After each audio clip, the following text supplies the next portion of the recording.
दिवसाची सुरुवात करावं म्हणलं. सर्वात अगोदर उठल्या उठल्या दार काढलं. 5:30 वाजता उठले. अंधार होता, थोडं उजळलं होतं, थोडा अंधार होता. बाहेरचं थंडगार वातावरण बघून खूप मन प्रसन्न वाटतं म्हणून मी दार काढले. मग थोडं गॅलरीतली लाईट चालू केली. इकडं बाहेर येऊन बघते, कोणी पण नव्हतं. मी कधी पण उठलं की आधी इकडं येते, कोण उठलं काय नाही बघते. कारण एकटीला थोडं मी लवकर उठते ना, लेकरांसाठी एकटीला भीती वाटते ना. मग थोडंफार वॉक केले, थोडंफार फिरावं म्हणले, इकडून तिकडं थोडंफार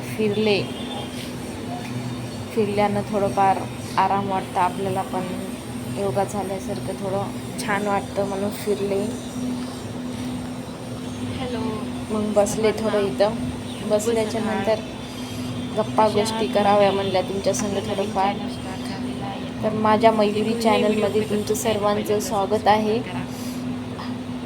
चॅनलवर नवीन असाल तर प्लीज चॅनलला सबस्क्राईबर करा. तुमच्यासोबत थोडंसं बोलावं म्हणलं. सकाळी बाहेर थोडं मग सगळे वातावरण बघू लागले. सगळीकडे थंडगार होतं म्हणून थोडं निवांत बसली. तुमच्या संग गप्पा मारावे म्हणले. माझं तर सर्वांना एवढंच म्हणणं आहे की तुम्ही यूट्यूबवर या, व्हिडिओ बनवा, व्हिडिओ करा, व्हिडिओ बनवा, व्हिडिओ टाका. खरंच घर बसल्या काही नाही म्हणलं तर आपण आपल्या मीठ मिरच्यापुरतं तर काढू शकतो ना. तर सगळ्यांना विनंती आहे की सर्वांनी व्हिडिओ बनवावा. म्हणून बाहेर येऊन निवांत बसले. थंडगार वातावरण होते. माझे मुलं पण उठले नव्हते म्हणून थोडं बाहेर बसले. तुमच्याशी गप्पा माराव्या म्हणल्या. थोड्याफार तुमच्याशी गप्पा मारल्या. दोन्ही पण भेटून त्यासाठी मला लवकर उठावं लागतं. आंघोळ करून घेते. सर्वात पहिला आंघोळ करून पूजा करून घेते. पूजा केल्यानंतर थोडं गप्पा मारणं झाल्याच्या मारले, बसले. कारण ह्या धावपळीच्या दुनियेमध्ये स्वतःची पण काळजी घेतलं पाहिजे ते ना. बाहेर योगा वगैरे करते. योगाचे पण तुम्हाला व्हिडिओ टाकेल, कसा स्टेप करायचा काय नाही टाकेल. चला तर मग तुम्हाला माझं आजपासून डेली रुटीन दाखवते.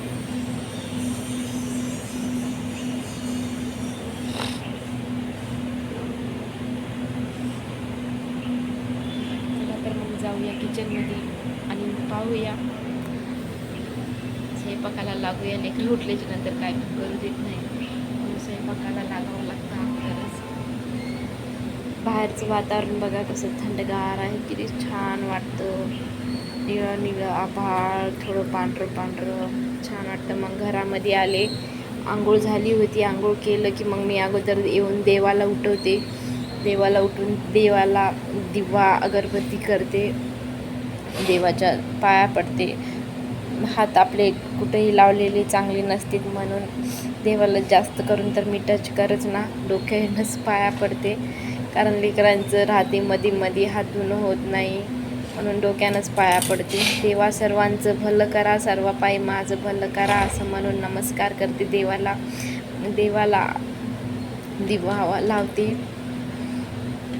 उठलं की अगोदर देवाला आठवणीनं उठवणे, झोपवणे आठवणीनं करावं लागतं. कारण आम्ही भवाळाचे आहोत ना, त्याच्यामुळं हे तर आठवणीनं उपार दाखीनं रोजच्या रोज. एक दिवस उपार नाही दाखवला तर मन लागत नाही. देव उपाशी आहेत वाटतं. रात्रभर झोप येत नाही. काय तर करून दाखवावंच लागतं नित्यनेमानं. देवाला दिवा अगरबत्ती केली. दिवा लागतच नव्हता. माझ्या वाती संपलेल्या आहेत. मी आईकडं पण नाही गेले वाती आणायला, त्याच्यामुळं रेडीमेड दिवाच यूज करत आहे. बरेच दिवस झालं. लगेच दिवा अगरबत्ती देवात झालं की स्वयंपाकाला लागावं लागतं, किचनमध्ये यावं लागतं. माझ्या किचनमध्ये बसून तुम्हाला पसारा दिसत नसेल. तर आम्हाला रूम चेंज करायची आहे, त्याच्यामुळं पसारा काही नाही आहे. मी ठेवून टाकला बराच घासून. पोळ्या चपात्या केल्या. उठलं की माझ्या श्रेयांशला खायला लागतं. अशी ओली झाली चपाती, खाली ठेवली, आठवणच नाही. प्लेटामध्ये ठेवली, थोडं पाणी होतं वाटतं. ती चपाती टिफिन डब्यामध्ये ठेवून घेतली.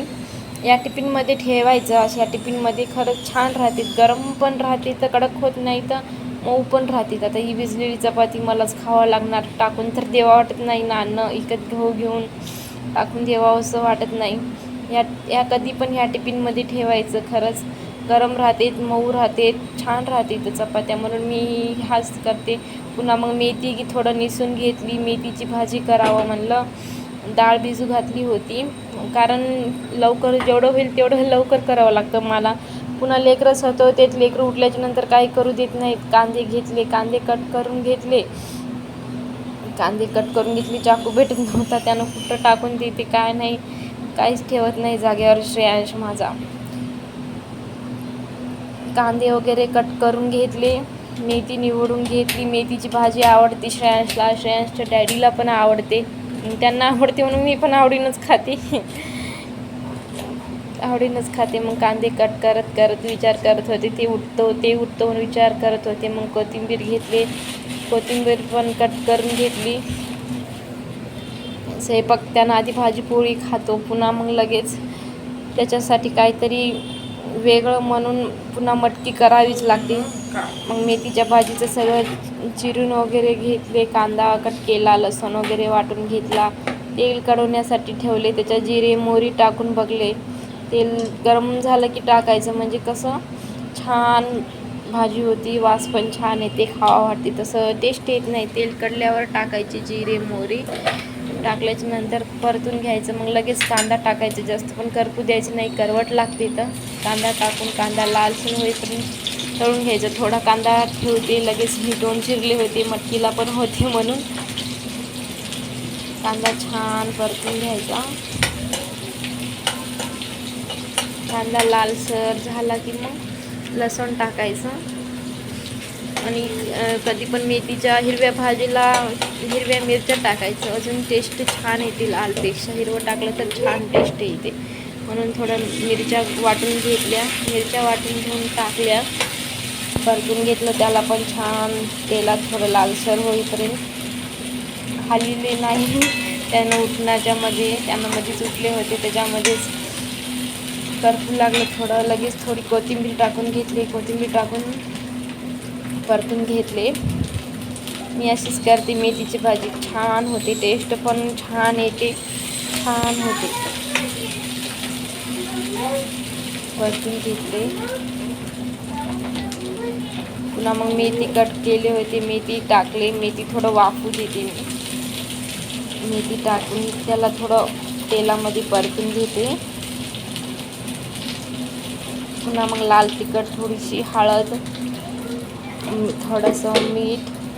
मी काय असं घेत नाही, अंदाजानं टाकते, सगळं बरोबर होते. मी मापून मोजून असं कधीच आतापर्यंत काहीच केलं नाही, सगळं अंदाजावरच करते आणि ते एकदम परफेक्ट होऊन जाते. कारण ती सवयच झाली, एवढं टाकलं तर एवढं, ते मोजून टाकत नाही, 1 चमचा 2 चमचे असं नाही टाकत. डाळ भिजू घातली होती, डाळ भरपूर होती म्हणून थोडीशी ठेवली तशीच बाजूला, जेवढं लागते तेवढी टाकून घेतली. एवढीच आम्हाला बस होती, कारण दुपारला अजून काहीतरी क्लासेस रेस्टसाठी करावं लागतं. त्यांच्यासोबत उरलेलं त्यांचं मीच खाते, म्हणून दुपारी काय मी खात नाही, लागत नाही. आता सकाळच्या पुरतं तेवढं करून घेते. अशी मेथीची भाजी करून घेतली. पुन्हा पाणी टाकलं, पाणी टाकून थोडं शिजू द्यायचं. उकळी आलं की मग झाकून टाकायचं, जास्त बीज होऊ द्यायचं नाही, अंदाजानुसार पाणी टाकत राहायचं, बघायचं.